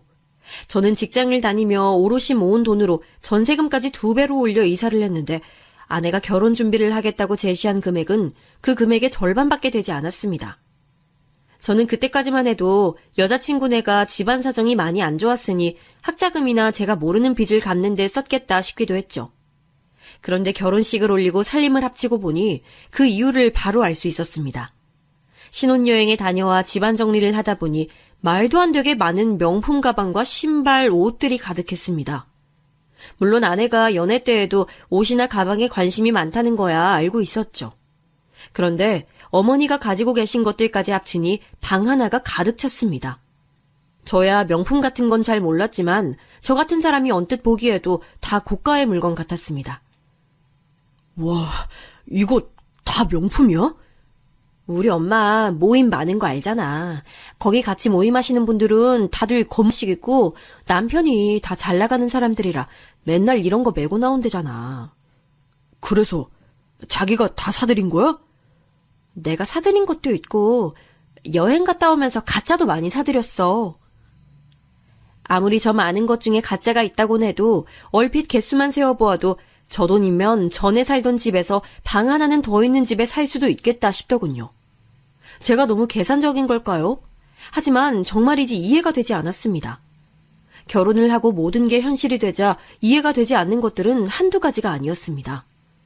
어느 날 갑자기 장모님께서 저를 부르시더니 친구들끼리 개를 들어 크루즈 여행을 가는데 그 개를 들 당시에는 장모님께서 돈이 없어 개를 못 들었는데 이제와 다들 가는데 당신만 못 가니 서운하단 말을 하시더라고요.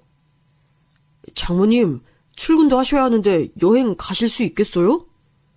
어? 자네 몰랐어? 나 조리원 그만뒀어. 예? 언제요?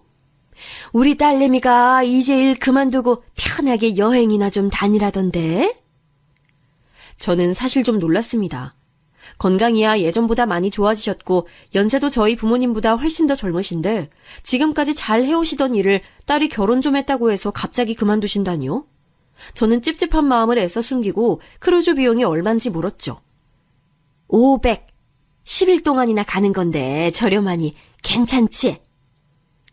저는 정말이지 입이 쩍 벌어지는 것만 같았습니다. 금액도 제가 생각한 것보다 너무 비싸기도 했지만 500이나 되는 금액이 저렴하다며 별거 아니라는 식으로 말씀하시는 장모님이 역시나 이해되지 않았죠. 저희 부모님은 평생 신문 보급소를 해오시느라 그 흔한 관광 한 번을 못 다니셨는데 말입니다. 저는 그날 밤 아내에게 상의를 했죠. 장모님께서 크루즈 얘기를 하시는데 우리도 지금은 여윳돈이 없으니 다음에는 꼭 보내드리겠다. 장모님 서운하지 않게 말씀드리는 게 어떻겠냐며 아내에게 얘기했죠. 그러자 아내는 대뜸 자신이 보내드릴 테니 제게 신경 쓰지 말라고 하더군요. 그거 얼마 되지도 않는데 어떻게 안 된다고 해. 내가 월급 들어오면 알아서 할게. 아내는 알아서 한다고 말하긴 했지만 뭔가 제게 서운한 눈치였습니다. 하지만 저는 오히려 화가 좀 나더군요. 이제 결혼도 했으니 저와도 가족인 건데 서로의 수입이나 월급에 대해서는 함께 공유해야 한다고 생각했습니다. 제 월급은 벌써 이 집의 생활비로 나가고 있었는데 아내의 월급은 어머니의 크루즈 비용으로 다 나가버린다니요. 제 상식으로는 도저히 말이 되지 않았습니다. 그러던 중 도저히 그냥 넘어갈 수 없는 일들이 반복됐습니다. 하루는 어머님의 모임 친구분들이 저희 집도 구경할 겸 잠시 놀러 오신 적이 있었는데 제가 방에 있는 걸 아셨는지 모르셨는지 알 수 없었지만 아무리 제가 없다 해도 어떻게 그런 말을 할 수가 있나 싶을 정도의 말을 제 귀로 직접 듣고야 말았습니다. 자기는 복도 많아. 요즘 세상에 사위가 장모를 누가 모시고 살아. 우리 딸 정도면 그럴 수 있지 뭐. 어디 요즘 애들이 그래? 대학도 우리 딸보다 못한대고 지금 회사에서 직급도 딸보다 낮아. 연봉도 우리 딸이 더 높고. 어머 그래? 아우 하긴 자기 딸이 능력자긴 하네. 그럼 능력만 있어? 인물도 연예인 뺨치는데. 그러니까 그런 잘난 딸 낳아준 나를 지가 떠받들어 모셔야지 별 수 있어? 그래도 서울에 아파트까지 샀는데 대단하지 뭐. 그까짓 아파트 30평도 안 되는 거 가지고 뭐 아주 사위랑 살려니까 좁아 죽겠어. 저는 그 순간 문을 박차고 나가고 싶었지만 애써 꾹 참았습니다. 하지만 울분이 목구멍까지 차오르는 건 도저히 견딜 수가 없었죠. 저를 가지고 마음대로 이야기하시는 건 참는다 쳐도 저희 부모님이 고생고생해서 사주신 아파트까지 별거 아닌 것처럼 대하시는 장모님께 정말이지 화가 났습니다. 그런 소리까지 들은 이후에는 도저히 저도 장모님을 전처럼 대하기는 힘들더군요. 거기다가 툭하면 제게 용돈을 달라며 농담 비슷하게 얘기하셨어요. 주변의 다른 분들과 자꾸만 비교를 하시면서요. 그 집 사위는 분기마다 필요한 거 사라고 용돈을 주는데 최소 100일에 배. 어머니, 저희도 많이 노력하고 있어요. 상황이 좋아지면. 월급쟁이가 무슨 상황이 좋아져? 매일 똑같은 게 월급쟁이지. 에휴, 이래서 남자는 사업을 해야 돼. 언제는 월급쟁이가 안정적이고 좋다고 하시더니 이제는 제 모든 게 마땅치 않으신지 매일같이 꼬투리를 잡으셨어요. 주변 사위들과 비교하는 것도 모자라 이제는 아내 주변 친구들의 남편들과도 비교를 하셨죠. 걔는 너보다 잘난 게 하나도 없는데 어디서 그런 남자를 만났다니? 엄마, 무슨 그런 말을 해. 으이그, 정서방 봐. 우리 애가 이렇게 착해 빠져서 남들 다 계산기 두드려보고 남자 만나고 있을 때 우리 애는 자네 착한 것만 봤다니까. 같은 공간에 산다는 것 자체가 이렇게 힘든 줄 몰랐습니다.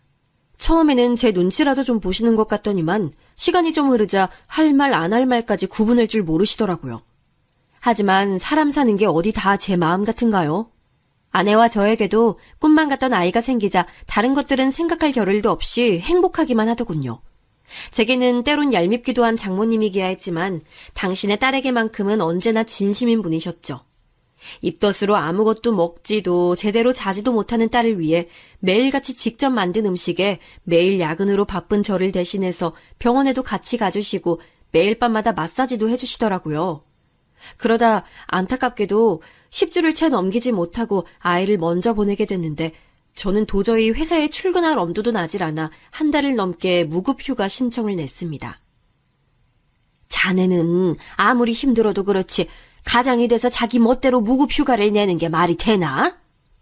장모님, 저도 너무 힘들어요. 남자가 왜 그렇게 유약해? 아우, 도대체 내 딸은 뭐가 모자라서 자네 같은 남자랑 사는지 모르겠네. 언제나 제게만은 모진 말을 툭툭 내던지시는 장모님이시기야 했지만 그래도 아내는 그때 이후로 전보다 더 장모님을 많이 의지하고 있는 것처럼 보였어요. 저도 그 당시에는 제가 힘든 것만 생각하느라 아내를 위로하지 못했으니 잘못했다 싶어 제 마음이 어떻든 간에 어떻게든 아내와 잘 살아보자는 마음으로 참으며 살다 보니 어느새 결혼을 한 지 10년이 지나더군요. 그 사이 저희 누나도 결혼을 했고 아버지께서도 돌아가시고 저희 어머니께서도 고향에서 홀로 살고 계셨습니다. 누나가 그래도 어머니 댁 근처에 살고 있어서 마음은 조금 놓였지만 저는 자주 내려가지 못하는 상황이었으니 항상 죄송스러운 마음이 있었죠. 그러다 어머니께서 전부터 좋지 않으셨던 무릎 때문에 서울 병원에 다니게 되셨고 수술까지 하게 되셨습니다. 의사 선생님의 말로는 한 달 정도 거동이 불편할 수 있으니 푹 쉬셔야 한다는데 서울 병원을 오가는 건 누나가 다 도왔다지만 누나도 아직 어린 조카가 있어서 간병까지는 쉽지 않았어요.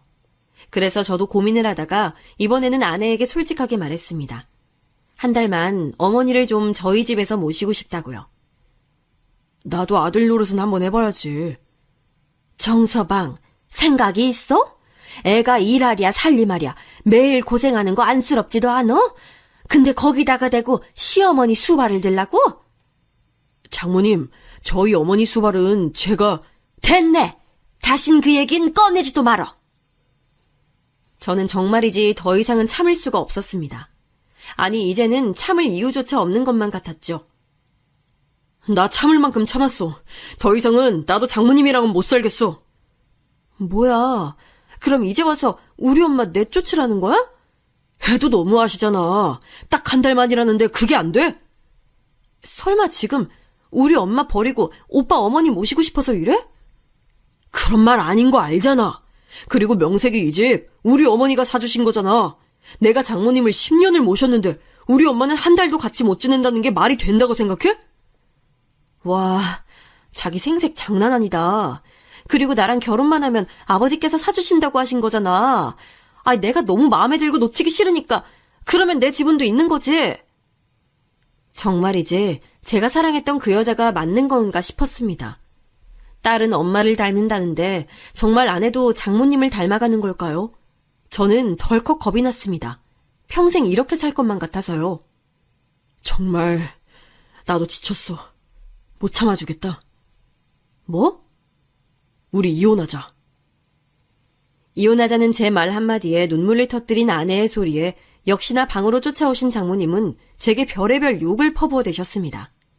저는 정말이지 미운 정마저도 다 떨어졌는데 화도 나질 않더군요. 그때 알았습니다. 더 이상 이렇게는 살 수 없다.